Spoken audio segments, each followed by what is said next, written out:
What's up, everybody? This is Fitty. And I'm Izzy. And this is How We Talk Podcast. That's right. Nice. Yeah, Nice. that came out really good. Yeah, all right. Today in studio, we have Kirk. Forgive me for mispronouncing your name. Metoyer? Metoyer. Metoyer. Metoyer. Very close. Okay, sorry. That wasn't close at all, Kirk. It wasn't close. Give him some credit. Yeah. I know, right? Call me anything you want. So. I'll call you Kirk. Kirk the Sounds fisherman. good. Kirk And we have here next to him is Ruben Silvas Jr. Jr. Or did you just go by Ruben Silvas? Pocho is fine. Oh, man, you want to bring that out? Bring it out. Oh, right. We call him Pocho. I grew up calling him Pocho. Everyone calls me Pocho. I got called Pocho. But you got called Pocho in a derogatory. Yeah, that's what I was going to say. Yeah. What's the... Is that how it came about? Well, because I used to live in Ensenada, so you Oh, know, okay. all my family members will see me, the one nephew or the one cousin that was born in the United States. Yeah. So over there, you're a Pocho no matter what. Yeah, yeah. So Yeah. it just stuck with it, and my parents started calling me, family started calling me. Then, you know, family from over here started calling me the same thing. So it just, That's fine. ever since then. I found out his name was Ruben was when Kirk introduced me to him earlier today. No, I'm kidding. I was like, what? I'm joking. For real. Wow. But together, you guys are Bass. Is it Bass in the Hood? Yeah, Bass in the Hood baits. That's the all handmade crafted baits for Yeah. fishing, mostly for bass, but you can use them for other species as well. Yeah. I have worked on a lot of species. Okay. Nice. Yeah. And in addition to that, we have a club called the Urban Angler Club of Los Angeles, and Ruben's vice president of the club. There you go. So we Yes. work in tandem. I make the baits, he runs the club, and that's kind of like how we work. So. All right. Nice. And that club is it's kind of like you're just everyday fisherman club, or you have anybody like professional fishermen are on there in that club, or Well, right now, how we stand right now, we only have like our usual fishermen, you know. But there's a opportunity for whoever wants so to you guys join. are open to. It's Yeah. not an exclusive. No.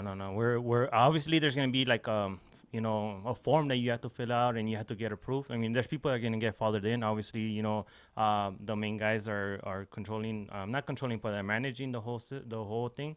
But it's gonna be pretty much open to whoever's an urban angler club. I mean, member. Nice. Yeah, we're not going to exclude any professionals or anything like that, but basically it's there for the people in the neighborhood. Okay. So Yeah. we want to get the kids involved, cool. the parents involved, that and show them that there's a little oasis right in their own neighborhood, and they can get a change of environment. You know, Yeah. you got the hustle and bustle of the city. We're right in the middle of Los Angeles. Yeah. And this just gives you a little bit of a break, you know, a change of environment. You can Right. go to the park. Yeah. There's a lake. There's ducks. There's a lot of other waterfowl. Every once in a while, you even get like eagles visiting these lakes, like coming down from Big Bear and stuff like that. You got the squirrels, the raccoons. It's just a different from the concrete jungle that we all live in every day. Right. So- Yeah. Right. Kind of getting out in the wilderness again. You know, Yeah. we're so stuck in our small little, like you said, in the concrete jungle, confined to your home in front of or inside of your cell Yeah. phone, Right. and you want to get out there. That's I totally agree with that, man. I think we should do that. We were talking about doing Yeah. that, taking our kids fishing this year. You know, take them out there. You know, go fishing and show them how it was back in the day. You know, bring back that recreational fishing. You know, Yeah. I think that's pretty cool. I think that's what we're missing out right now. Yeah. Yeah. I used to get stuck with driving to work, back home, to work, back home, and that's about it. Once I got the passion of starting fishing all over again and got into it, I mean, on my way home, I get stuck an hour of traffic. I divert a little bit, go to a lake, Really? you know, fish Oh, that's 30, cool. 40 minutes, an hour. Once the sun starts heading down, I start going back home. And it's just by the time I'm home, I'm relaxed. Yeah. Everything's fine. You know, I start focusing on my family and going on from there.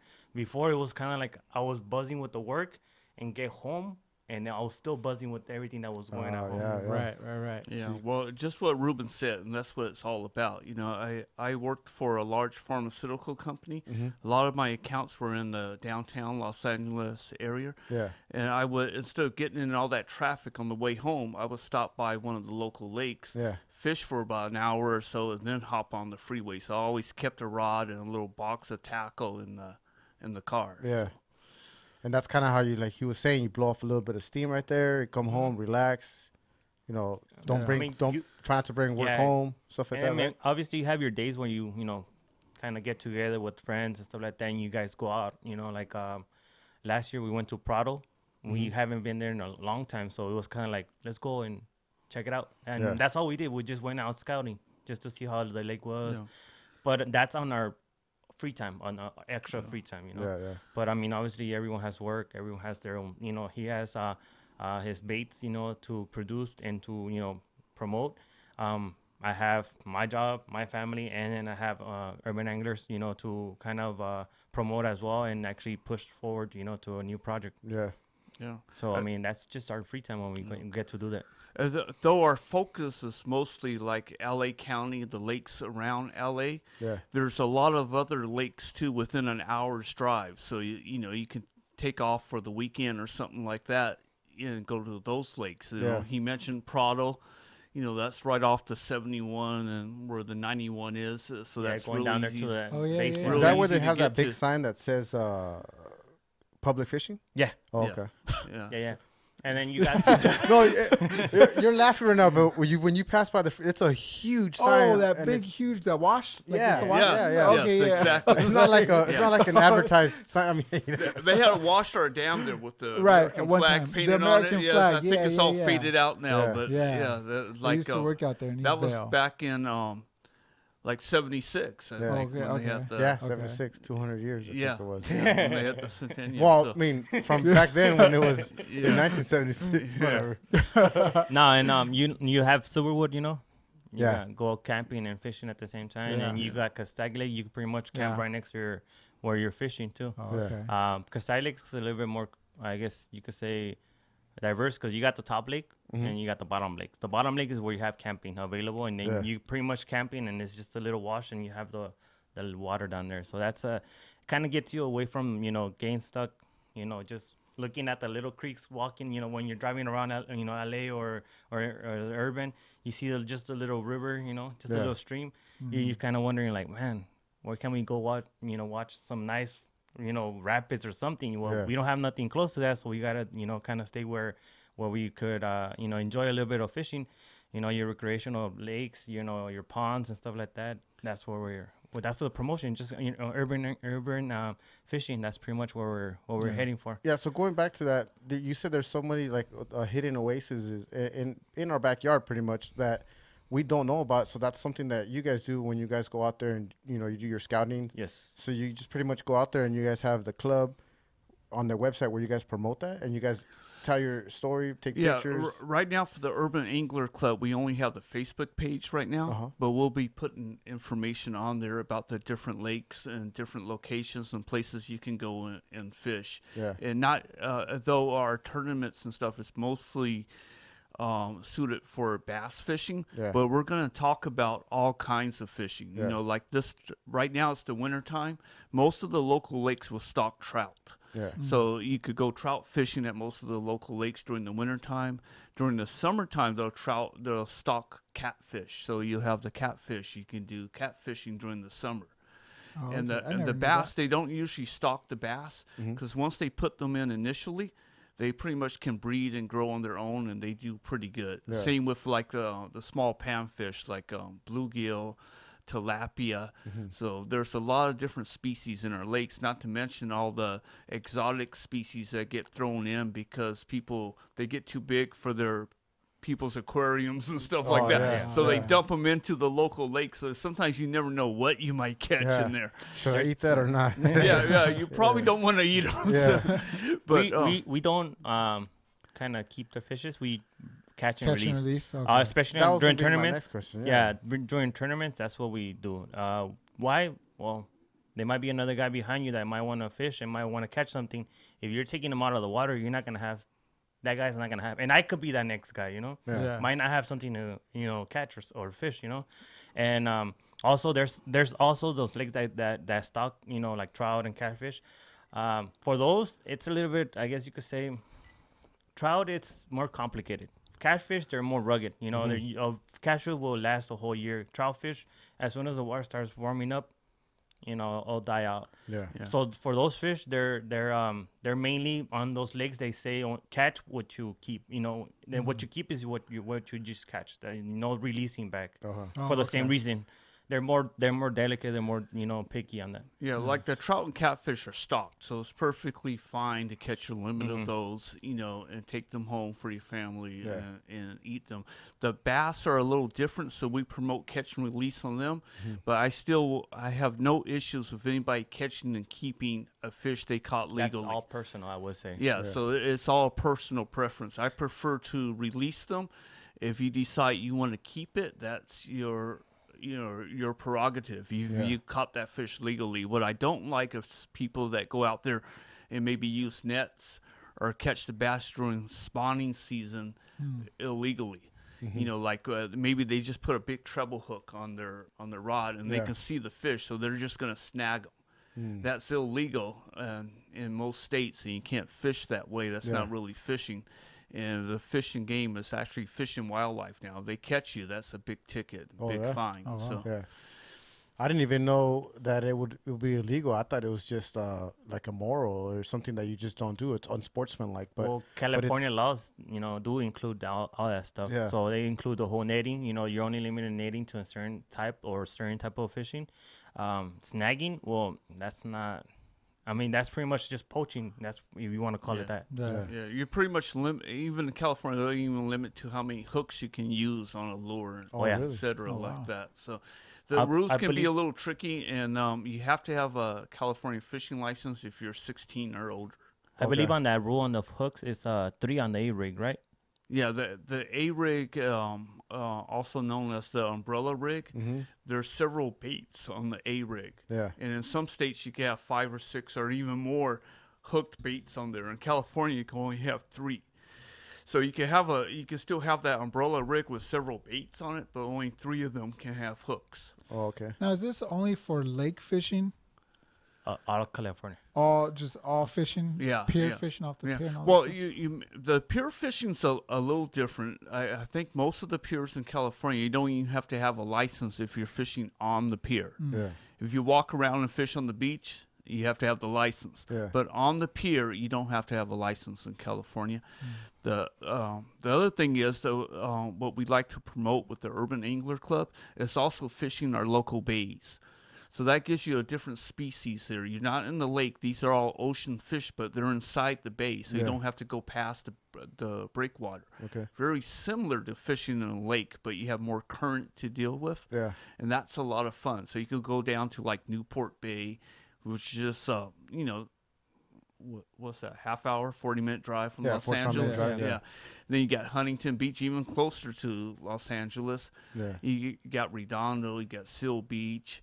You got Los Alamitos. All those places are very fishable. Yeah. And the species they go after mostly is the spotted bay bass all over the place in the bay. Yeah. And you can use your same freshwater gear that you use. Oh, really? Yeah. So you don't even have to change gear. You don't even have to change your baits. Yeah. You just have to take better care of your gear afterwards because of the salt water. Yeah, So it's we gonna want to make ruin sure it. you rinse your stuff off really good. Anything that's metal, you want to make sure it gets rinsed off pretty good. But other than that, you can fish the same way with the same baits. Yeah. And it just gives you that much more species to go for. And you got the spotted bay bass, you got sand bass, yellowfin croaker, and you got halibut too. You can catch legal halibut inside the bay. Yeah. Halibut. Fish tacos, man. Yeah, I know, right? There you go. Going back to that, bringing back your own fish, when you say you catch and release, I mean, this might be a lame question, but for the laymen out there that aren't into fishing at all, is there anything like oils that you get from your fish, and after you unbait them or you unhook them and you throw them back, does anything happen to that fish? Is it a perfectly normal fish? Is it going back to breathing again? Or do the oils affect them at all? Okay. Well, you want to keep the human contact as little as possible. So you catch the fish, unhook it and just release it immediately back into the water. Whenever you touch the fish, you're going to remove some of the slime off of the fish. The fish need that slime for protection. So if you handle them too much, that fish can die later. Yeah. So you'll see him, he'll swim off and looks perfectly well. But He'll come up something floating might the happen next later day. on. Yeah. Yeah. So what what we try to do is that we try to keep the fish in the water as much as possible.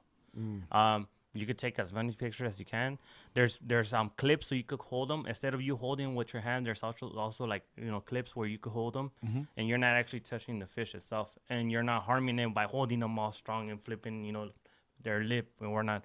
But it also keeps it where you could put it in the water if you want to take another picture. No problem. You bring it out, take a picture, and back in the water. And once you release it, it's safely in the water. Yeah. There's ways to do it. There's also inhumane ways where you just grab it, kind of like a like cake. A babe, yeah, you just grab it and show it off to everyone, and you're putting your hands all over it. Yeah. I mean, yeah, we even recommend like the measuring boards we use for tournaments that you wet them before you lay the fish on the board. Yeah, yeah. So that way, if the board's wet, when you lay the fish on there, chances are he's not going to lose his slime and stuff like he would if you laid him on a dry board. Yeah, so, right. That's so you just lay the fish on the board. You take the photo, then you release the fish. Yeah. That's how we try to do it as fast as we can. So you catch, put it on the board, take a picture. If it's on the size that or above the size that we're minimum, and then release it as soon as possible. Yeah. I mean that we're just trying to get the fish back in the water, get them into health again. I mean, and goes on. Yeah. Yeah. And part of the reason for doing the tournaments is to help promote the local lakes that we have, and just have a little competition amongst the anglers that want to come out. Let's talk about some of those prizes. Well, the prizes are nice. So first of all, what we do is that we take the entry fees and we divide that up, so the winner gets the bulk of that share, and then we'll have a second place, a third place, and we'll have a big fish. So it depends on how many anglers sign up on what the money that goes back to them. Yeah. But we also, in addition to the cash prizes from the entry fees, that we have several sponsors, and those sponsors will provide prizes. Okay. So we'll give those prizes out in addition to the money, and then we'll also have, we usually run 2 raffles. We have a free raffle for everybody who registers early. Yeah. So they're automatically in a free raffle, and we have some nice prizes to give out for that. Then we have an additional $5 raffle. That's optional. Yeah. If you're in the tournament, you can pay an extra $5 and get a raffle ticket. And depending on how many raffle prices we have for any given event, we may have several raffles going on. Yeah. And that will give the prizes out. And the raffles are always worth more than the $5. Nice. So, way more. So we make sure, but we've done pretty good. Ruben and I went out last weekend, and we got another 3 or 4. It was 3 sponsors. Officials. We got 3 additional sponsors. Just on one day drive out around.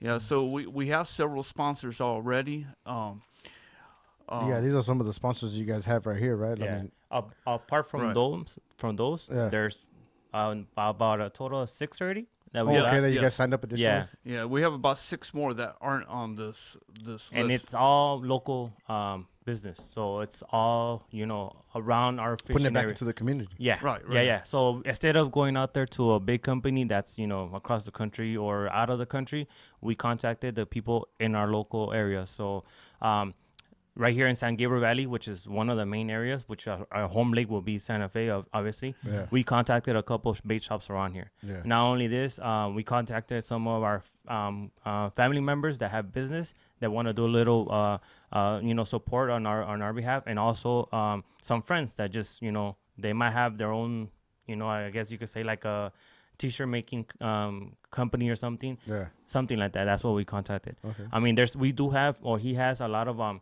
companies that are from from Florida that makes his personal shirts, but overall we try to keep business or our business locally. So we try to keep everyone locally first before we start reaching out outside. And it helps everyone. I mean, out of the 20 participants, maybe 1 or 2 lives right next to a tackle shop, and they didn't know that was a tackle shop, so they might see the name on there like, oh, what's this? And they look at, that's just down the street from here. And instead of going to Walmart, instead of going to, they go to that taco shop. And then you just brought that store without even, much. You just brought them a little bit of business. It makes sense when you're specifically looking to shop for one particular item. I mean, you don't, obviously Walmart is fun. Everybody loves Walmart. It's fun. You can find all kinds of things there. But if you're specific for one thing, you go to a taco shop, right? Yeah. In your case, right? Yeah. You want something we were just shopping around and looking at the stuff. I mean, we would tell them, hey, you know, can we shop around, you know, look around? They're like, yeah, no problem. And as we were looking around, we were purchasing stuff too, as providing back to them, saying, okay, you guys are agreeing with our, you know, supporting us. Here's our contribution back to you guys too.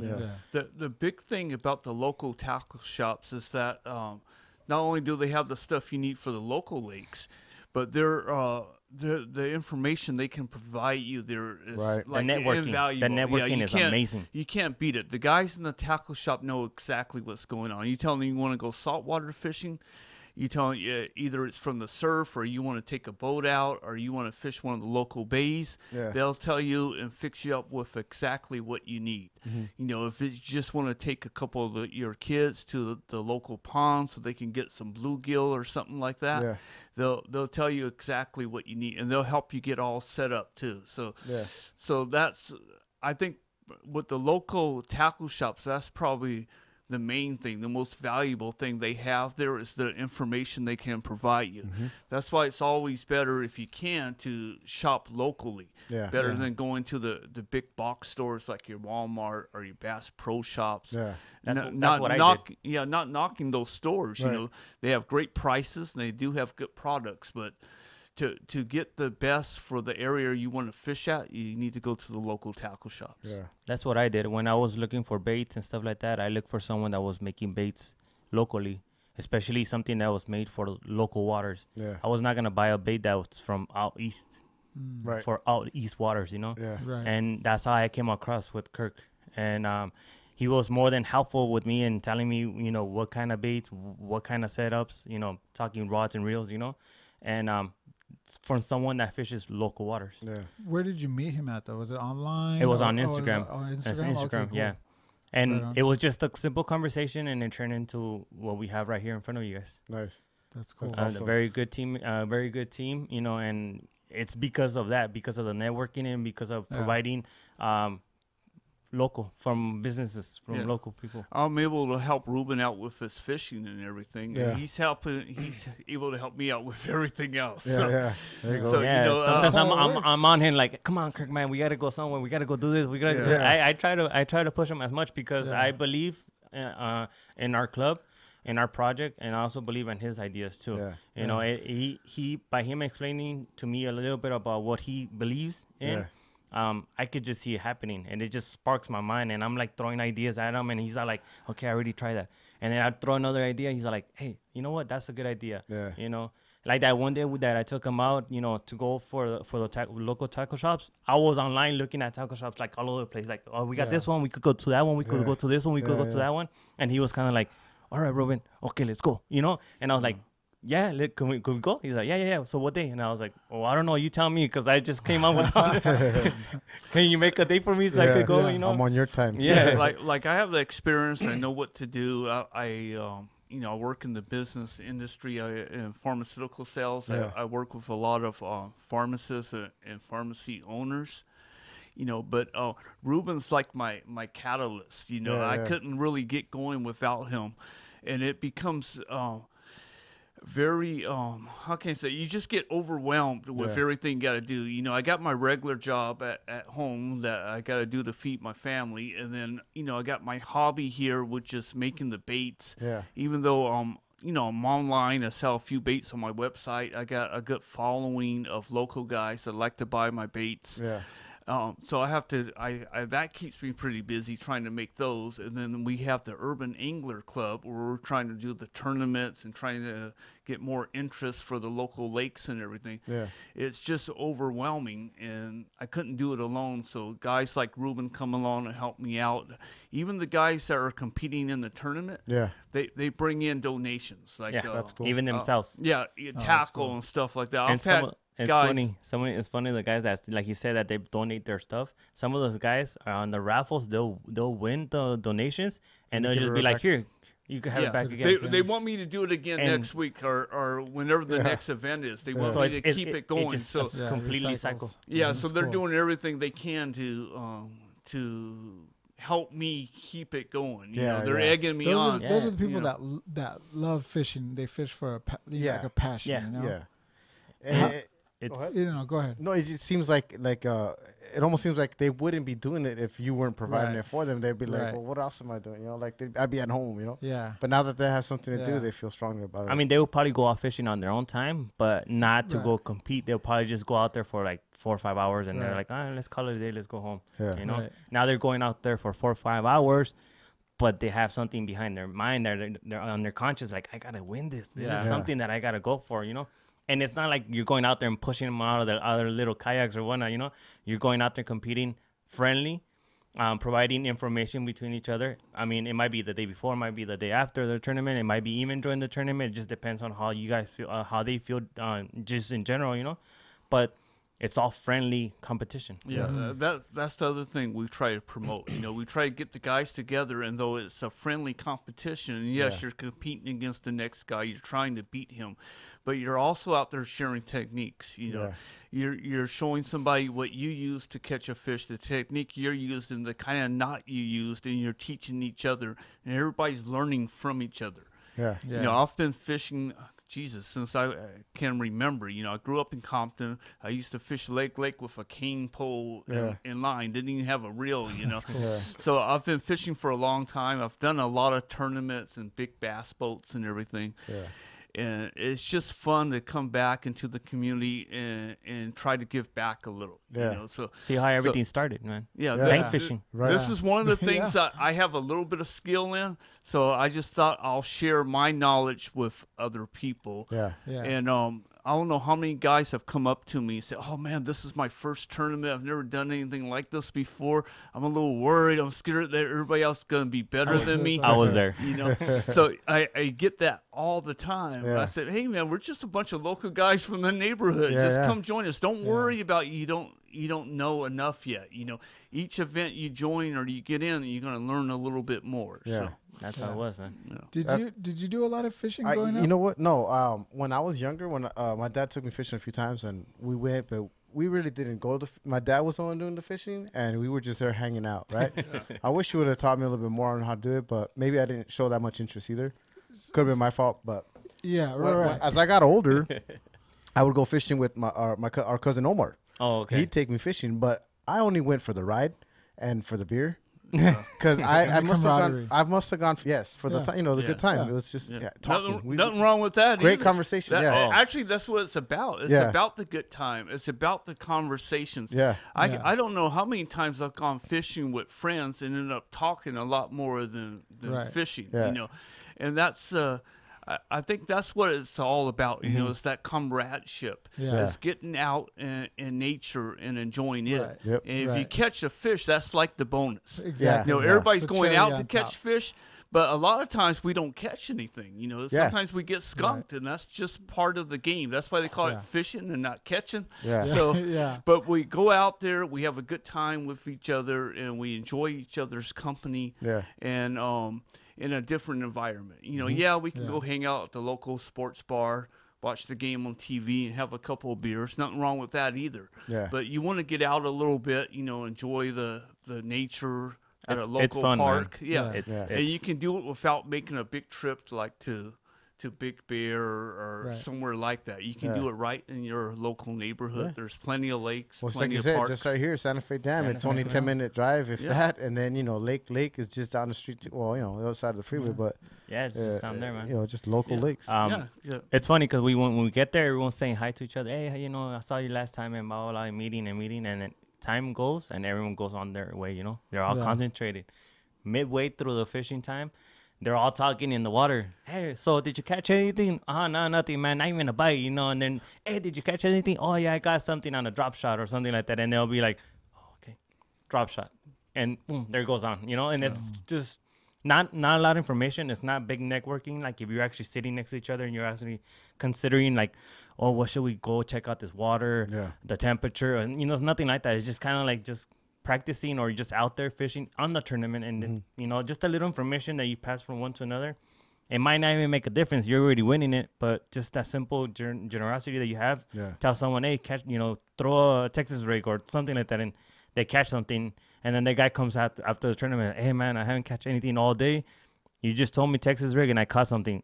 Thanks, and you get that big thanks from them, and you're just kind of like, Oh no, it's nothing, man. Next thing you know, you're actually fishing with them the next few months. Yeah. You know, you're out there fishing with them. You know, you're actually networking. Hey, let's go to Pony Stone. Let's go to Santa Fe. Yeah. And next, you know, you're just like, that's your road dog. That's who you're fishing with. Yeah. You know, the next 6 months or even till you stop fishing. I know for me, if I provide some advice for somebody and they take that advice and catch a fish, that I almost feel like I caught the fish. You know, that's a big deal for me. Self-rewarding. Right. That's funny because he did that. He did that with me. One day I was like, hey, Kirk, you know, so, you know, I've been going to this, you know, lake and I haven't gone, you know, and I haven't catch anything. So he's like, hey, try this. So I'm like, what is that? What is that rig? You know, and he starts telling me the information. And I was like, you know what? I'm going to look it up by myself. Start searching, you know, YouTube videos and whatnot. And I'm like, I could do this. Go to my lunch. Instead of going eat, I go to my car, set up the rig, leave it in the car. So I get off of work, drove to the lake. Just simple, just drove to the lake. I didn't even go home. I just drove to the lake.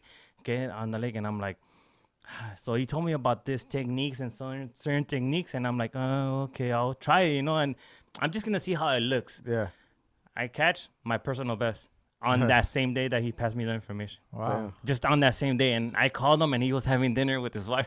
It was actually my son's birthday. We're having dinner. And I was like, hey, Kirk. And I'm over telling him, and it's just that simple networking. I mean. Yeah, but just the excitement he had from catching his personal best fish on a technique, you know, I told him over the phone to try. Yeah. You know, I knew what baits he had because he had gotten some of my baits. So I told him which ones to set up and how to set it up. And I suggested he check out like some YouTube videos because the learning curve is so much better now than when I was learning. YouTube University, you know? Yeah. No matter what the technique is, chances are there's going to be 100 videos on it on YouTube showing you how to set it up, how to tie the knots. So the learning curve is so much better now. You know, when I was younger, you had to wait for like the Bassmaster magazine to come out, and then maybe there's like a half dozen articles in there, and that's it. Then you gotta wait next month. But now with YouTube, you can find all the information you need. It's right there at your fingertips, and you can learn them that way, and that gives you a big jump. You know, there's nothing that's going to take the place of time on the water, but this helps. This at least helps you get all set up, helps you find the right baits. Yeah, you know, so it's a big head start now that you have. Have you guys ever thought of doing something like that on the Angler Club website? Putting your own videos out there, or just reposting videos or links for people to like how-tos? Yeah, actually, we have. There's a guy out there. He's not doing the videos anymore right now because he started a new job. But his name is Philip Moon Choi. He calls himself the Korean Bassmaster. Nice. Yeah, he started off as just a good customer of mine. We ran into each other at Pudding Stone Lake for the first time. I think I've seen his video. Yeah, I saw Instagram. I saw his name on Instagram, and then I saw on YouTube the guy's video. And I kind of put it together. Like, that's what I did. I searched you. And saw him. I saw Korean Well, the way it all started, he saw me catching fish. Like, what are you doing? I can't catch anything. So I said, I'm just using these baits I made. And he's like, oh, you made these? Yeah. So I give him a couple. He catches 2 fish right off the bat. He says, that's the first time I've ever caught 2 fish back to back like that. Yeah. So he becomes a really good customer. And because of his enthusiasm and the way he's able to make the videos and stuff, he became like one of my pro staff members after a while. Yeah. So he would make these commercials using my He would make these videos using my baits, and they were like in commercials, you know. So I thought they were really cool. So a lot of guys found me because of him. Yeah. So I would love to get back into the videos. I thought I didn't have to because he was doing them for me. But now he has a new job. He can't fish as much as he used to, and it's a lot harder for him. So he participates here and there. He still goes out there, but it's very limited to us seeing him. Or even just on Instagram, a quick 60 seconds. Right. All right, boom, boom, boom. You know, no funny bit, just get to it. Bam, bam, bam. Yeah, right. I start pushing that. Yeah, and that's one of the things where I'm lacking. I need to do a better job on that. It's a lot of time. Yeah, it's a lot of time. It's time consuming. That's what it is. Well, I have a couple of GoPro cameras. You know. Oh, there you go. I had the. I think now that the tournaments are going to start going, the whole scouting time, the whole going out fishing is going to be a lot easier, especially since I'm more involved in this. Yeah. And I'm not just a participant. I'm actually part of it, you know? Right. It's going to be a lot easier for me to be out there and be like, you know what, I got to not stop fishing because I still got to concentrate on what I'm doing, but bring out my phone and instead of just taking pictures of whatever I have caught, you know, is show a little bit video of everyone, you know, oh, there's so-and-so, there's so-and-so, you know, start pointing them out and seeing that, you know, there's over 15 people fishing, people on the bank and they're participating or whatnot. And then, like you said, just a couple of seconds, just get people to be interested, you know, clicking on a video, seeing who's what or what's who, or, you know, where's their tournament from or where it is, you know, stuff like that. Right. Now that I'm more involved, it's going to be a lot more, I'll be more conscious about that, you know. Yeah. Before I was just a participant, I was more involved in catching something, you know. Yeah. Then what I'm trying to do now is get the guys to send me some more photos. And I can edit them all up and put together like either a slideshow, a little video of everybody's photos. Because what happens when you're there and you're running the event, you get caught up into it. Oh, yeah. Yeah, I often forget to even try to get a group picture or something. If one of the guys don't say something or suggest it, you know, I just go, I'll forget about it because you get so wrapped up in what you're doing. You know, you're trying to keep up with who's in first and second, and the app helps a lot. If I didn't use an app, I probably wouldn't be able to do it. It makes it a lot easier. Imagine you getting like 20 pictures a day just in those 5 hours, and you're getting them from like different numbers. And you're trying to get them done, you know, measured and everything. Right, just, all day you're not gonna be out there fishing or enjoying the time out like he has a chance to with the app. You'll be stuck in your phone. Okay, so and so got that. Okay, this one so and so. Oh, so got another one. Okay, now I gotta go back and figure out what he got and how much. Because I have to approve all the catches. So every catch that somebody takes a photograph of, I get it and I have to approve it. I have to make sure it's the length they say it is. But you won't be on the app. You won't be doing it live during the tournament, right? Yes. Oh, you will be. Yeah. It's live on the day. So everybody that's using the app, I don't even think we introduced the app. Did we introduce the app? Tourney X. Yeah, it's called Tourney X. Tourney X. And what happened last year, I tried several different apps. Yeah. And Tourney X was the one the guys liked the best. Okay. So that's the one I went with, and that's what I'm using this year is the Tourney X app. And the guy that runs that app, his name is Dwayne Wally. And we had a fundraiser for one of our angler friends for his wife who needed chemotherapy. Okay. Yeah. So we ran a fundraiser for her at Puddingstone Lake. Yeah. And the guy who runs the app, he usually charges like it's a $5 fee a head that I pay for on the app. The anglers don't have to pay for it, but that's part of the entry fee goes to that. Yeah. He waived the entry fee for that for the fundraiser we did. Oh, cool. So that was really nice of them to do that. And we had several anglers show up and pay. We had several anglers who paid who didn't show up, who just wanted to donate to the cause. Yeah, and we had several sponsors that provided us so that we can run raffles and stuff. I think that day on the water we were over 25. I think in total was 31. Yeah, it was 31 in total. I think on water was 25 people. Wow. So those were all people who donated, and the people that came bought several more raffle tickets, donated more stuff. So it was really nice. We were able to raise quite a bit of money for the fundraiser, and it went really well. So the Tourney X app was a big help to that, and I thought it was really great of him not to charge us for that. Yeah. So it was really nice.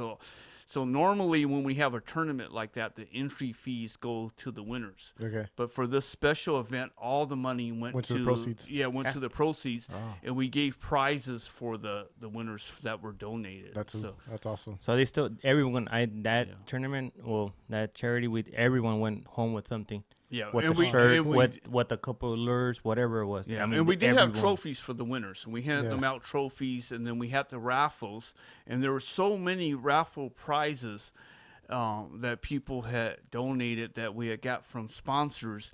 At one point, I was like, okay, who didn't get a prize yet? So raise your hand. Yeah. So, you're out there, putting a little bit of yourself, and then you get home, but you actually took something home, a shirt. I mean, a hat, whatever it was that you were given. I mean, a part that you actually gave something from you, you're actually receiving something back. You didn't have to, we didn't have to give you anything, but it was just a thought, of, thanks, that's a big thank you, for participating. Yeah. And for this year, all of our tournaments, all 7 of them, have been I don't know what you call it, certified or approved by the Department of Fish and Wildlife. Oh, okay. So that's a big deal too. So we're all permitted and everything. So everything's. That's one of the questions that we will get. Everything's legit. At the shops, at the tackle shops. Yeah. That was the first thing that he got questioned. Oh, did you get approved? Did you get approved by wildlife and fishing? Oh yeah, we got it, and the stamp is there. Cool. We got the certification. Yeah. And after that, they're not saying they had attitude, but their concern was like, all right, it was like a stamp of approval, right? Yeah. Right. Yeah. Because legally, you can't have any kind of contest or tournament at the lake where you give prizes of any kind, without having some kind of a permit from the Department of Fish and Wildlife. Yeah. So makes sense. So that's what we went out and did. Sport. You got to get some type of improvement. Yeah, and that's what we learned while we were doing our practice events and stuff like that, trying to get all the kinks out. Yeah. And that's why we tried the different apps out. And there's still a bit of a learning curve. I'm still learning a little bit about the app. And the app's always improving. That's the other good thing about it. Yeah. Dwayne Wally, who's in charge of that, is always trying to make improvements to the app to make it better. Mm-hmm. But the app is designed for like the angler, the tournament angler. Yeah. And one of the things that they use it for a lot is for kayak tournaments, like kayak bass tournaments. Yeah. And I didn't want to just restrict it to just kayaks, so I'll open it up to float tubers, to paddle boarders, to small boats under 14 feet with electric motors. No gas motors are allowed. And also bank anglers. When I first started, I didn't open it up to bank anglers, but I had quite a few of them kept asking me, why can't we join in? What is that? Oh, the guys fishing from shore. They may not have a kayak. The bank, Yeah, that's how I started. Have a kayak or a small boat or a float tube, and they just want to fish from the shoreline, but they want to join in as well. Yeah, so we've opened it up to them as well. Why do you guys have a electric engine as opposed to the gas? What's the difference between them? Obviously, other than the obvious. I will say that is it noise, advantage. Pollution? If you have a gas motor, they're usually faster. You can cover more distance. So we didn't want to give those with the gas motor too big of an advantage. Mm-hmm. Plus, some lakes they don't allow. Like at Santa Fe Dam, which is our home lake, where we're going to have our first and our last tournament at. They don't allow gas motors there. I see. But the other lakes we're having that do. But there's plenty of tournaments right now for guys that with the bigger bass boats with the gas engines. So they can enter those tournaments. There's club events. There's larger events like the ABA puts on very large events, and most of those guys have the larger bass boats. Yeah. And those things are sweet, but One Bass, 25. The Western Outdoor News puts on events. Yeah, you're talking about like some of those guys that have like a 21.5-foot bass boat with a 400 size motor on it, and it's like a $50,000 boat. They'll have over $10,000. Full electric, it's all the sonar that they have on there is worth more than probably my boat or his kayak or anything, They'll have over $10,000 of electronics on it just to help them find the fish. So imagine bringing one of those into our tournaments. All of us are gonna be like, Now with that said, a lot of the guys with the kayaks and float tubes and even the small boats will have the electronics on those, a fish finder, like handhelds or. Oh well, there's some handhelds, but they have the units on their. Either on their float tube or on the kayak, and those can be run off of like a 12-volt battery. So mine attaches to the side of the boat. So some of them are made to attach on the side. Something goes in the water. Yeah, it's just like a sonar stick or something. Yeah, and then on top is just the little screen. Yeah, it's called a transducer. Whether you have a solid unit that just sticks in the water or it's on the bottom of the boat. and hooked up to your electronics, but it's a transducer that does basically it gives these electronic shock waves in the water that bounces back to the unit, and it just identifies different things. It can identify fish, not the species. But bodies, guns. There's some that's almost like 3D. Yeah, those are like the 5,000, 10,000 ones. Yeah. They literally, you could see the image of whatever's down there, a tree, a trunk, or a bunch of bushes or whatever. But that's, well, the new electronics are getting so good now. Before, I remember the first ones I had, it was hard to tell if that was a tree or a rock. You just know it's some kind of structure at the bottom. Now you can see the limbs on the trees. So you can know by the color how hard the structure is. If you're at a muddy bottom or a sandy bottom, you can see the trees, the rocks. What I like to use the electronics for is really to find out the structure the fish hang out in. Because not so much the fish themselves, but if you can find the area where you know they're going to live at, you can fish around in that area and you'll catch them. And then a rock pile, a bunch of bushes, or a fallen tree, whatever.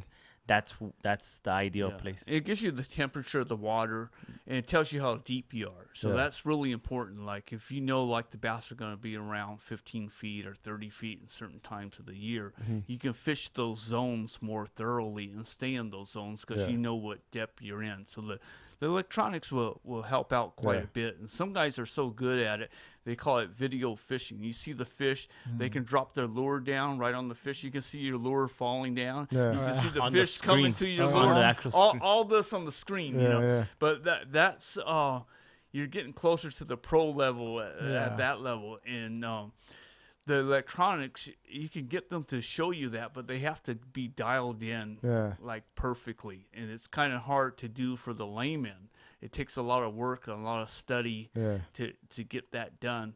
But like those guys that you see fishing on TV, they get pro help. They get the companies from those electronics. The engineer comes in here. Go out fishing with them and show them how to use the device. I made this.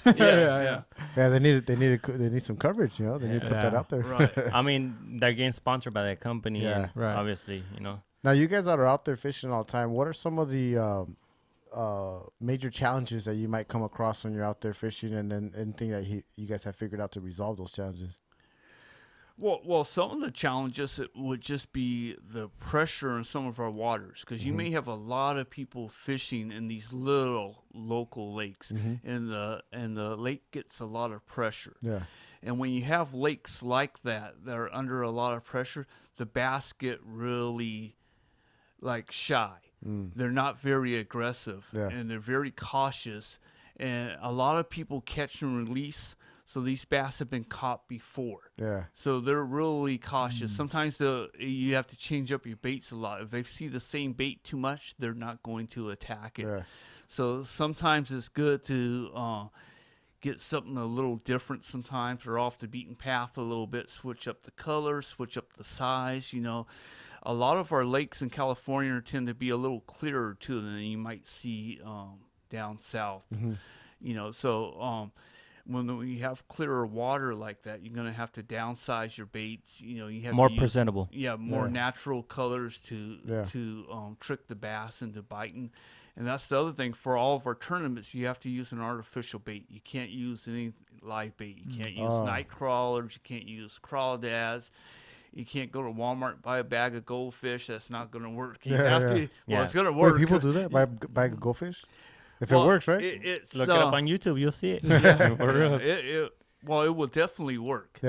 But I think it's more of a challenge to go out there with an artificial bait to trick a live animal into biting that. You have to make them think it's real. More intriguing.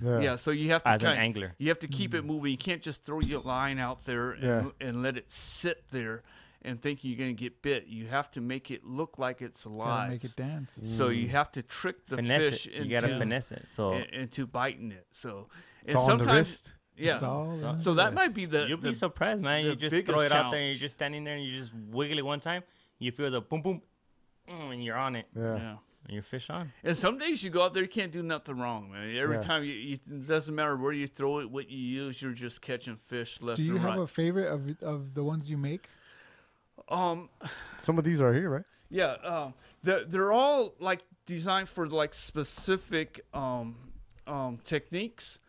But I guess if we're gonna pick a favorite, and wouldn't you know it, I probably didn't put any of them in here, but it'll be something similar to this. It's just your regular worm. Yeah. On this particular worm is called the Isago Samurai. This one was named after a tackle shop owner that owned a tackle shop in Upland. His name was Kenny Isago. So he helped design that color that I made. And that's what I was talking about, local waters, local baits. Oh, right. Yeah. That's what I was talking about. Okay. And that particular bait is all scent infused. So that's pretty much what my go-to bait is. I do have them in different sizes. I have them from about 3 inches to about 6 inches. Yeah. And some are thicker than others. I have some thinner ones, some thicker ones. I have some really fat ones called Al Gordos that I didn't bring today. Nice. Yeah. So it kind of depends on the situation and the color, but that's one of my favorites. Okay. So all these right here, you make them. Do you have a brick and mortar shop, or do you do these? I do not have a brick and mortar shop. Everything's online. Oh, okay. You know, so I do have a website called Bass in the Hood. Yeah. That you can go to. That name you got from the movie Boys in the Hood? Yes, they came from that. My kids came up with that when they're grown now. That's a cool name. This looks like a little whale. When my kids were young, we were throwing around some names, and they came up with that Bass in the Hood. I needed a name for my blog, so that's what they came up with. That's a great name, dude. And I had a blog for years, and I've been actually selling baits online probably for the last, 6 years or so. But I've always dabbled in making my own baits for the last 30 years. Yeah. You know, but wow. What happened was 6-7 years ago, I had a stroke, and I was out of work for a while. So, and part of my, while I was working on rehabbing and coming back, I got back into making baits a lot. So when I started going fishing, as I was catching more and more fish on the baits I was making, guys were asking me, what are you using? Oh, can I get some of those? So I was handing them all out until I couldn't afford to do that anymore. So I started charging a little bit for them. And then my son's like, well, I'm going to build a website for you, Dad. So that's kind of like how it happened. He built a website for me. So I get a few sales online. I get a few local guys that come by that use my baits all the time. So they'll actually stop by the house. And they'll order, $10 worth of bait, and then they'll come by the house and leave with $100 worth of stuff. So it's true, very true. It's pretty nice though to see how they react to the baits I have. And that they like them. They like that they don't smell like plastic because I use a fish attractant. I infuse that when I make the baits. Yeah, and I put a couple of drops when I put the bags together of the baits.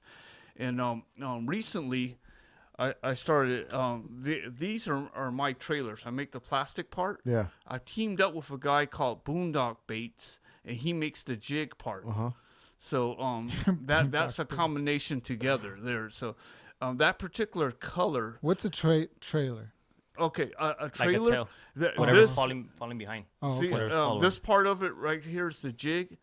The plastic part is the trailer. Okay. So there's a lot of different baits that have trailers. There's spinner baits, there's jigs. The trailer part I make, he actually puts together the jigs. So we're kind of teaming up as I'm making the trailers for his jigs and vice versa. This particular color is real popular. I call it ghetto crawl. Yeah. You can see it's two colors. It's a different color on the bottom than it is on top. Yeah. You can see the colors there. Yeah. What would eat that, and what size? A bass will eat this. Generally, jigs produce bigger bass, but literally a 6-inch bass, because their mouths are so big, that's why they're called largemouth bass, will be able to pick this up. Wow. So you could catch them anywhere from 6 pounds to, 12. My biggest I've caught in our local waters have been 12 pounds. So I caught 2 12-pounders at Pudding Stone, and I caught an 11.5-pounder at Diamond Valley Lake in Hemet. Yeah. But soon on a regular basis, it's 2 to 3 pounds is what you do generally, and I catch my fair share of like 6-pounders over the course of a year, you know. But generally speaking, you're gonna catch them between like 1 and 3 pounds usually. So yeah, that's cool. I mean, with names like Bass in the Hood and Ghetto Craw. What is this? Boondock Saints, man. I can't wait for that puss fiction to come out later on. I try to come up with names that are for like some of the local lakes. Like I have one called the Lincoln Assassin, named after Lincoln Park in East LA. Yeah. So, okay. So I have a few different names out there that. Pud Punisher? Yeah, I have one called the Pud Punisher, named after Pudding Stone Lake in San Dimas. That's cool. It's all local alley. It's all relative, right? Relative cool. to our surroundings. Yeah. I grew up fishing with my grandpa, so hearing all this is very new to me. Because when I was a kid, I don't even know if my grandpa had a license.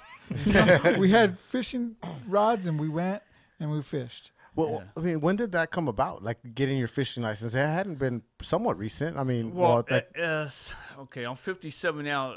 As far as I can remember, if you're over 16 years old, you had to have a fishing license. Oh, so yeah, you were fishing legally. We just did it. Well, I did the whole like overnight thing off the pier. It was.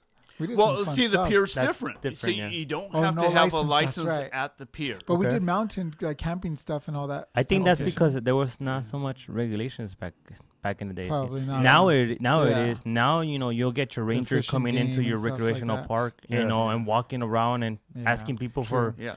I had a friend in Santa Fe. He was fishing, just a regular old day, his regular outing, and he cast. And all of a sudden, in between the bushes, one of the rangers pops out. He's like, "Hey, can I see your fishing license?" Yeah. And he's like, "Oh, it's in my wallet." But he had that little your waders, so he had it all the way up here. And he's like, "Show me something." So he had to unbuckle everything out, and he had his phone right here in his pocket. So he takes out his wallet, takes out his license, shows it to them from far away. And by the time he went like this, the ranger had just walked out. So he was just checking people out, Yeah. Wow. And they'll be in blue jeans and a white T-shirt, so you know they're not always walking in around with their a recreational shirt on, from the park or something, and you're getting checked left and right, So. Do you guys call those government lures? Those guys.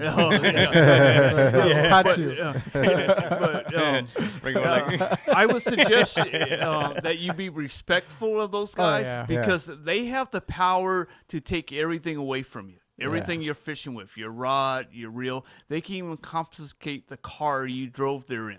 What? So they have that kind of power. So because you're on their property, I mean. Yeah, right? if you want to start talking mess to them, you better think. We're twice joking, about, of course, here, but when you're out there, make sure you mind your P's and Q's. Yeah, my friend turned around and he was gone, and he's like, that day he dropped his phone. Just put it that way.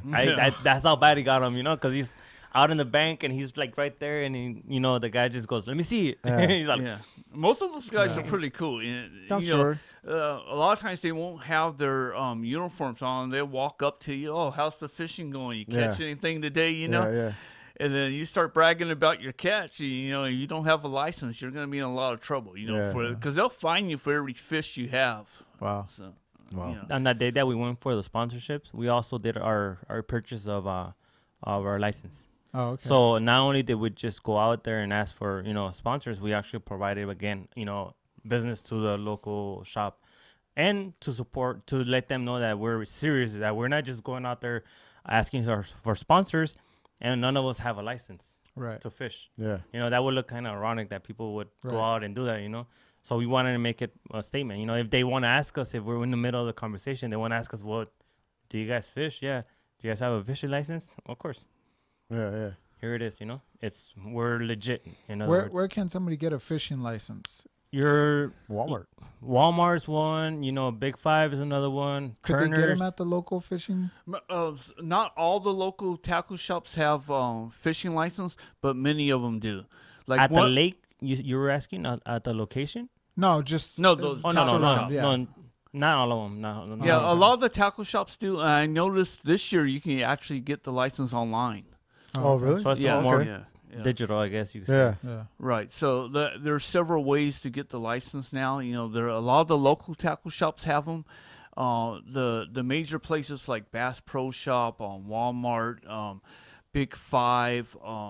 More locally, that's kind of like in between, a little bigger than the small mom and pop tackle shop, but not nearly as big as like a Bass Pro Shop or Walmart would be like a Turner's. Okay. So that's a really nice place that could be in your neighborhood that And you that's can just down the street support. from here too. Yeah, It's right here on Azusa, yeah, right? and you can get a local fishing license from them or your hunting license, you know, because they have the guns and everything there as well, and they have a pretty nice selection of fishing equipment in there as well, and they have knowledgeable people that can help you. Oh yeah, some of those guys get that work ready. in there, they're knowledgeable. They're old timers, or they're just, you know, fellow youngsters that are actually not working there just because, but they work there because they know their stuff. Yeah.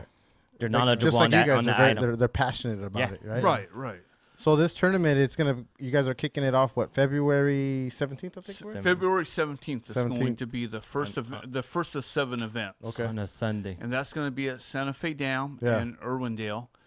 And then the following month we'll have another one at Pudding Stone. And then at Castaic, at the lagoon they have, not the main lake. The but, bottom lake. Yeah. At the lagoon. And then we're going to have like a little bit break in the middle, and we're going to go outside the county of Los Angeles, and we're going to fish a tournament at Lake Paris. Yeah. And then we start all over again. You know, we go to Pudding Stone, then Castaic again, then we finish it all off at Santa Fe Dam where we started at. Yeah. Right. And on that last tournament, we're going to have like a picnic potluck and everything. And then we're going to announce an Angler of the Year. Nice. You're going to earn tournament. Champs of the champs, you know? Yeah, you're going to earn points at every one of these tournaments. Yeah. You get so many points just for showing up. You get so many points for catching fish. You get so many points for winning. And at the end of the seventh tournament, whoever has the most points is going to be the Urban Angler of the Year. And we're going to have a special award and prizes for that person. So. Okay. Nice. That's cool. Well, where can they register to fish? Well, to register to fish, you can go to my Instagram, which is Bass in the Hood. You can go to the Facebook Urban Angler page, Bass in the Hood on Facebook as well. They can also download Tourney X and look for the first if you search the name of the tournament, SFD. Like the first one's Or called Urban it's Angler? called Urban Angler SFD 2019. There you go. So if you do a search on Tourney X on the app is free, by the way, too. I mentioned a $5 charge, but that's for me to pay for each angler. Oh, okay. The angler that gets the app is completely free to them, unless they want to join other tournaments. Mine's is not the only tournament on there. They can fish any one of those tournaments on there. Some of those tournaments are online, so you don't have to show up at a specific event like these are. On site, they're mostly online, so all you have to do is sign up and you go out and fish. These 7 events are all on site, but we probably will be having different events. Like I want to have one in the Bay, so I'll probably do an online event there. And then I want to do a panfish tournament. We did one last year at Pudding Stone that went over very well for crappie and bluegill. So we'll probably do another one of those too, and I'll probably make that a complete online event. So it won't be an on-site thing, and we might make it like a 3-day event to give you more of an opportunity. The whole to get panfish. out there. There's also guys out there fishing for trout, like constantly for trout, for derbies and stuff like that. We have talked about it. We're still not sure about the whole trout tournament because there's people out there that do have their own tournaments, but I mean, the sky's the limit, man. We could pretty much do a catfish tournament. We could do a panfish tournament, a trout tournament. I mean, anything could go from now on. Like he says, it's certified. I mean, one of our major sponsors is Trout Candy Baits. He makes a lot of handmade baits like I do, but he specializes in trout and panfish as I specialize in bass. So we may team up with him one day to do some trout tournaments as well. That's why with the club, I wanted to take the bass out of it, and we just named it Urban Angler.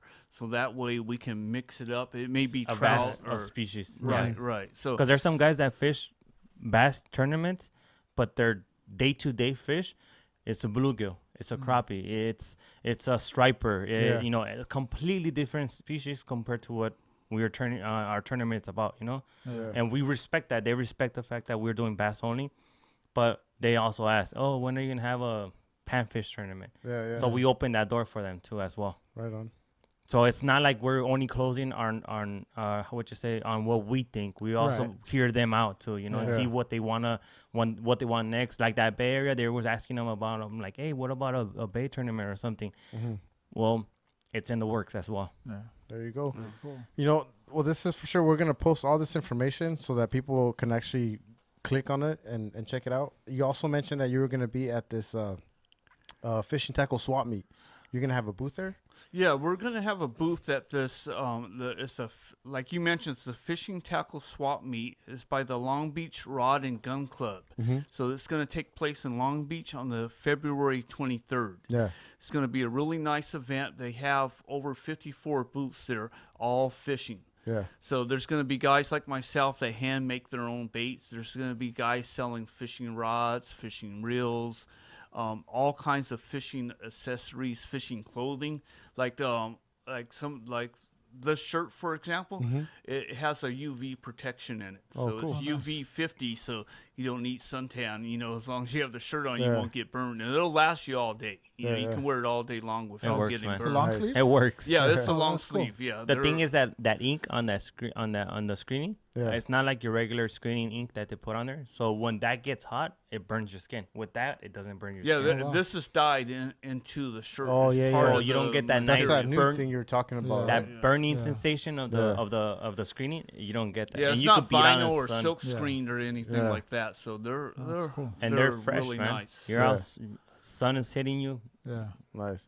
Yeah, So- so they're gonna have stuff like that at this particular So swap meet. those fish heads out there definitely need to be checking out these kind of events For right sure. here for sure. Yeah, and if you go online and check out Bass in the Hood, you see some baits you like. You know, I'll have them in person at this event. Oh, there you know. go. Cool. So That's since I met him, that's the second time that we're gonna be presenting on site. Yeah, he has done it before, but this one, the previous one that we did, it was how would you say? It was like a contribution to a club locally at Lake. Yeah. We went and we were getting hammered with questions and you know, people asking us, do you have this, do you have that? And I told the guys, all you have to do is just get in contact with him. He could custom make colors. If you have a specific color that you like or that you've been fishing with, just let him know, pass it over to him. He could custom make it for you at whatever desired style you want. yeah, I And will. it was, I mean, it was booming. There's people asking left and right. It went very well, even though it was our first time as a team going out there and, you know, as a swap meet. It went very well. Yeah. Yeah, I will customize some colors for guys. You know, sometimes they'll ask me to duplicate a color that you can go buy in the store. Yeah. You know, for a particular brand, I try to avoid those. Yeah. You know, but if it's something that's not made anymore, or if it's a color they just want me to try out, I'll do it. Like, for example, green pumpkin's a real popular color in the fishing industry. Mm-hmm. So I'll get asked, well, can you do green pumpkin by brand X? And I'll just tell them no. I have a green pumpkin that I make myself. You know, it's the Bass in the Hood green pumpkin. Yeah. But I'm not gonna make somebody else's Right. Yeah. green pumpkin. And they're all gonna be pretty close, but one's gonna be a little darker, a little lighter, or a little. There's limits to little it, but greener, it's yeah. we're very settled with our decision when it comes to custom making. Yeah. Yeah, I don't want to copy something somebody else is already doing. You know, Right. that's Right. their design, their colors. I'm You not wanna going to stand take. out. I don't want to take their credit away from them, either. So, Right. this is a recent custom color. The guy wanted to fish the bay, and I used a fluorescent red that's transparent. It kind of looks a little orange, but that's what he wanted. And that's what we made for him. So see how I mixed up the colors a little bit, Yeah. and gave him that bright color. He wanted something like that. So so I had cool. made those for him. One of the things that gets real popular this time of year is something like this. Mm-hmm. It's just a white bait that I made. And when the bass are There's that boondock thing right here. yeah, actually, yeah, that jig head is made by Boondocks. Yeah. But the little skirt and the bait, This right here? yeah, it's all made by Bass in the Hood. And that's white. The reason why we make those white is for when the bass are spawning. And in the springtime, they spawn and they're on their beds. Yeah. And you could pitch that onto the bed.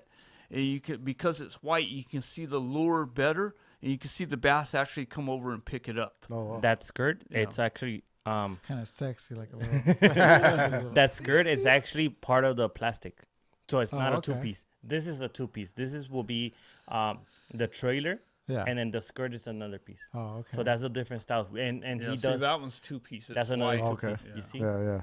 that's how diverse the product could be. I mean, completely. And these things. It's very intricate, huh? Right, like these lures.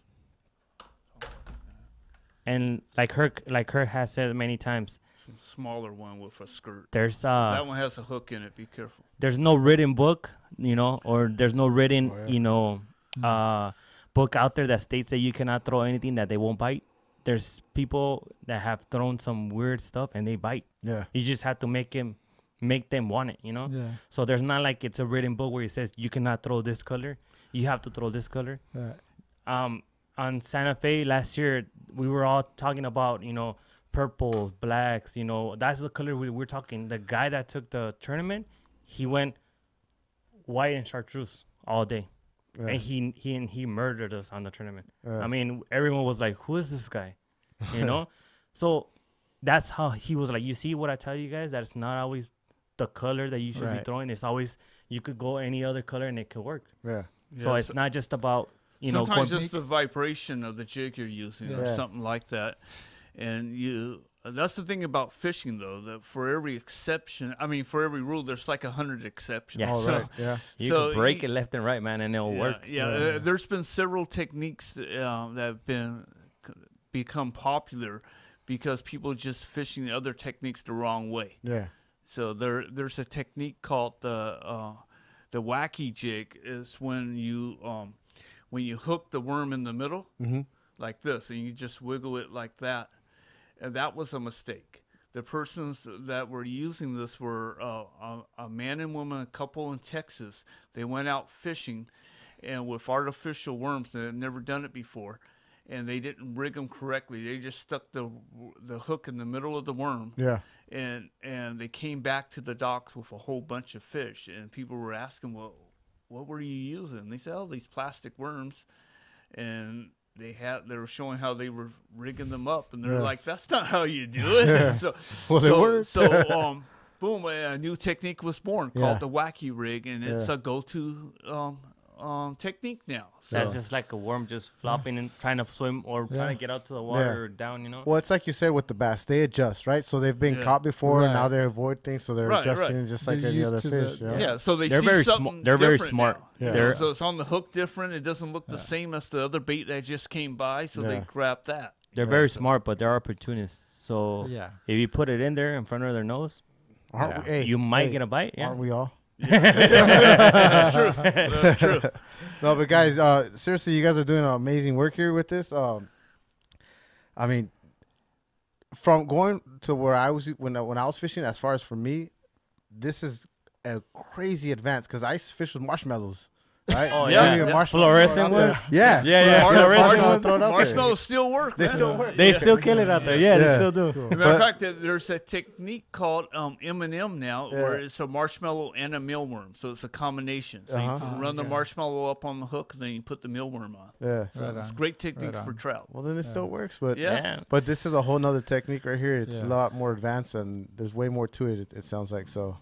But I mean, they have is it- professional tournaments. It has gotten Yeah. that far, you know. Yeah. I think this conversation here makes me want to maybe take up fishing again. Oh, hell yeah. With the kid, Oh, yeah. with the kid and everything. Yeah, but yeah. Well, come may- on out. maybe not tournament yet, but let me just get my. No, we do. get Even my arm so, back on out. tournaments, we still have guys that go out there and fish with us. Yeah. That's We- cool. they're- it's not like just because we're having a tournament, you're Right. limited to Right. participate in the tournament and you're Yeah. out there, you know. No, there's people that go out there and fish with us. Like the guy that we did the donations for, he went out there on our pan fisherman tournament. He was out there fishing with some of us. Right. You know, and some of us were having trouble. I was having trouble, and I went up to him and I was like, hey, you know, you're so and so. You know, we were having a conversation, and I was like, I know I'm in a tournament, but you know, man, can I ask you a question? He's like, yeah, what's going on, youngster? And I was like, can you give me a tip? Because I'm having a bad day today. I was too busy to help. He's all like, sure, just throw this, do this, boom, and it's on. Yeah. You know, and that simplicity, it ruled that day. Yeah. The gentleman he's talking about actually named a worm after him. His nickname's the Beetle. Yeah. He's actually a ex-professional drummer. So Nice. yeah, his name's Charlie Beetle Vasquez. So I named one of my worms after him because he made it really famous at Lake Lake. That's his home lake. Yeah. And he'll fish there a few times a week. Yeah. And Wow. there was a worm I had made. And he liked it a lot. He used it and did really well. And because he did so well with it, a lot of guys were ordering that bait, you know. So still today, I get orders. And they just tell me, oh, just whatever Beetle uses, you know. So yeah. So cool. you know, Network by mouth, man. Yeah, I named the bait after him. So That's cool, man. I'll tell you guys are doing some great things. And again, just to kind of wrap this up for the tournament. Is there a certain cap, like where you guys aren't taking any more anglers, or are you going to register as many as you can? We're going to register as many as we can. Okay. That would be a great problem if we got to that point. My goal right now is to get 30 paid anglers registered to go. Okay. I think that would be a really good number. We've gotten there before. We've had 30 before. But we've had as little as 8 too before, so it's anywhere in between there. I think most of the time we run it with about 15 guys or so. There's peak times and there's low times fishing. So over the winter, bass fishing is very, very mellow. You know, there's always an exception in California. It doesn't always get that cold. It doesn't always get that hot. You know. So you have your high points where it's your spawning time, you know, your April and forward and whatnot, but you also have your honey time where fish are, you know, coming out of hiding or coming out of their comfort zone, you know, like February, March, you know, and then you start getting those nice big fishes coming out from down and under. They're getting exposed. You have a good chance of catching a big one or the big one for your sake. So there's not a limit to where, you know, oh, we only can admit 15, 20 people. I mean, we have a conscience about that. That there's going to be a point where we might not even catch 10 people to join, but there's going to be a point where we're going to be like 30, 25 plus people, and we're going to be like, how are we going to manage all of this, you know? But that's when we have to be more alert and we have to be more stoked, because if they see us that we backpedal on 20 plus people, I mean, there's going to be some people that are not going to want to join anymore. They're going to be like, damn, this is going to be falling back, you know? That's what we don't want. We want to be like, no, if there's 25 and you got another 5 guys coming, you got until 12 to sign up. The tournament ends at 12:30, but that's up to you guys, you know? The average amount of anglers that are showing up have been increasing with each event. And this is our first year. So this is the first time we've run the whole series of events. The other events have been kind of like test events, where we just wanted to see who would show up. We were testing different apps to see which app worked best. We had different rules in all the tournaments to see which ones would work best. So we've kind of narrowed all that down now. Fine-tuning it. Yeah, we've kind of fine-tuned it to what we have now. And like, say we're in 2-3 tournaments into it, you know, I'm not opposed to changing something to make it better. So we'll change a rule. Whatever we need to do to make it a better, more fun event for the most people. So. And these men and women that register for the February 17th tournament, do they get carried on over to the August tournament? Or do they have to re-register? No, each event you have to register. You have to register for each event. There's no like, oh, you register this and you're on. It's more of a continuous. We gotta keep them intrigued, so we gotta keep it going continuously. But you're not limited to signing to every single one of them, or just whatever you're available to. You can fish one event, or you can fish them all. So we do have guys that won't be able to, you know, make every single one of those events, but they'll make it to like both Santa Fe, maybe both Pudding Stone, but they won't be able to make it to the tournaments that are a little further away. Maybe because of work, maybe because of family, maybe because they're going to be out of time. I think it's very important that they know that they're not obligated to go to each tournament.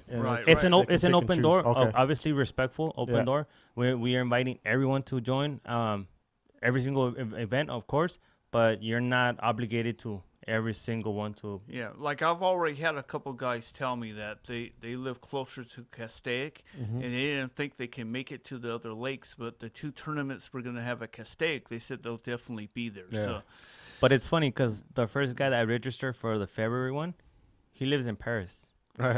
yeah, and He was that's the that Santa Fe first down. one So, on so the you list. got Paris, California, and then you got Urbandale, so that's a pretty good distance. You get me? Yeah. So he's willing to come out here, but Yeah. he's gonna get his lake. He's gonna get a chance Right. to fish on his home lake. Yeah, yeah. So He has it's home not like court. we have to worry about him. It's more like, wow, this guy's really interested. We're not thinking about like competition wise before the tournament. We're thinking like, wow, this is interesting. This is a guy that lives so far away, and he's willing to come and participate in our event here. Yeah. But then you start thinking like, okay, well, he's gonna have a chance to fish his waters, his home lake. Yeah. And we always have a few guys from Orange County come out as well. And we're cool. not even fishing in any of those lakes yet. Yeah, yeah. But, well, I will include them in like my online events. Yeah. So. So it's a very interesting thing to have someone just pop out of nowhere and be like, Yeah. yeah, I'm fishing that event. Yeah. I've even been asked if I'm going to do any in San Diego. So Oh, yeah. Oh yeah, the That'd be seven lower counties. I've been told and asked, and I'm just like, it's in the works, man. I cannot say yes, I cannot say no because we haven't sat down and actually considered that event. It's coming. You Yeah, know, maybe next year we'll do an event there, or maybe I'll do a couple online events there first before we That's do cool. an on-site event. So Yeah, man, we'll keep doing you guys' thing. I mean, it honestly, it sounds like these guys are living up to that whole that phrase. And I know I'm gonna butcher it, but something about you can take a guy to fishing and feed him for one day, but if you teach a man how to fish, you can feed him for a lifetime. Yeah. Yeah, Something like that? Yeah. that's pretty close. Yeah. Boom, something like that, right? that's Yeah, good. yeah, that was Well, good. get it? more like he'll be buying fishing gear for a lifetime. His wife would be really mad at him all the time. So. Let's not say that right now.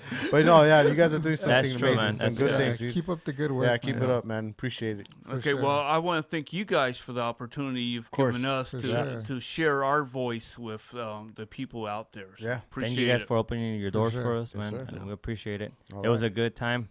Yeah, definitely. It was fun. Definitely. And you guys are more than welcome to join us. I Oh, mean, yeah. even if Oh, it's yeah, to yeah. just go look around or Yeah. you guys want to go actually go fishing, just hit us up, man. We'll set up a date and we could go fishing with Yeah, all Yeah, you guys. anytime. cool. I'm down. I'll give you I the definitely family get me- discount on the guided service. Let's do it. Really cool. I definitely want to get me one of those hats, those Bass in the Hood hats, because that's a dope ass thing. Yeah. Oh, yeah, we can Cool, hook man. you up with All right. that. Yeah. For sure. Cool, man. Well, thanks a lot. Again, this is Fidel, I'm easy. and this is How We Talk. Later,